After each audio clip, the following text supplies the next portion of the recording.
언론사 기자들은 굉장히 불만의 목소리를 이제 기사를 통해서 내보내고 있는데요. 경향신문 지난 4일 하명 수사도 비공개 현실된 깜깜이 검찰 수사라는 제목의 기사를 냈습니다.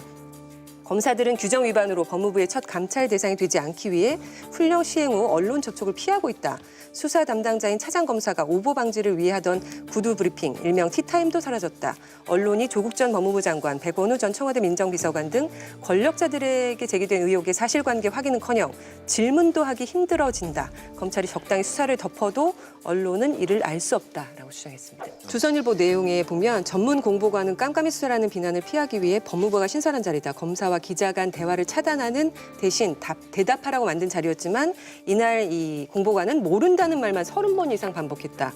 때로는 두꺼운 규정집을 펼쳐서 질문에 대답할 수 없는 이유와 관련한 항목을 줄줄 읽어내리기도 했다. 기자들이 모른다는 게 말이 되느냐고 따지자 그는 일부러 아무것도 모르는 사람을 전문 공보관 시킨 것이라고 딱 이렇게 기사에 들어가 있거든요.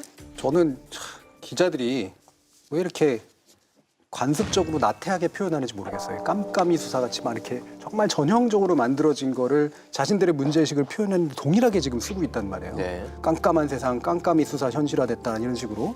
저는 이건 고민하지 않은 흔적이 너무나 명확하게 드러나는 대표적인 기사의 두 가지라고 봅니다.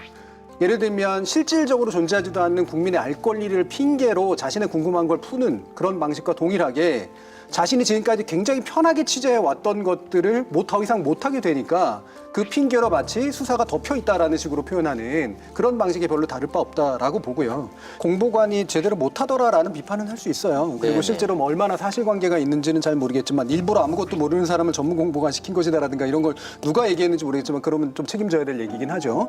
그럼에도 불구하고 이런 식의 제도의 본연의 문제가 아니라 사실 그걸 제도에 운용하는 과정에서 생기는 문제들을 사실은 기자들이 문제 제기를 하면서 제대로 공부하도록 만드는 방식이 훨씬 더 중요하지. 이런 식으로 당장 발목 걸어가지고 바로 그 전 단계로 돌아가는 게 목표냐는 거죠. 아니 그래서 지금 기자들이 이렇게 불편해하고 있는데 형사사건 공개 금지 시행 이후 그러니까 12월 1일 이후에는 검찰발 보도가 실제로 안 나오고 있긴 합니까?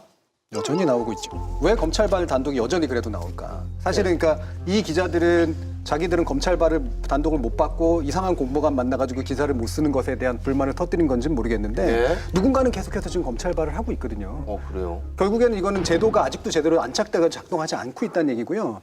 이런 얘기까지 해야 될지 모르겠지만 저는 현재 검찰이 법무부가 세운 이 원칙을 일부러 의도적으로 훼손하고 있다고 봐요.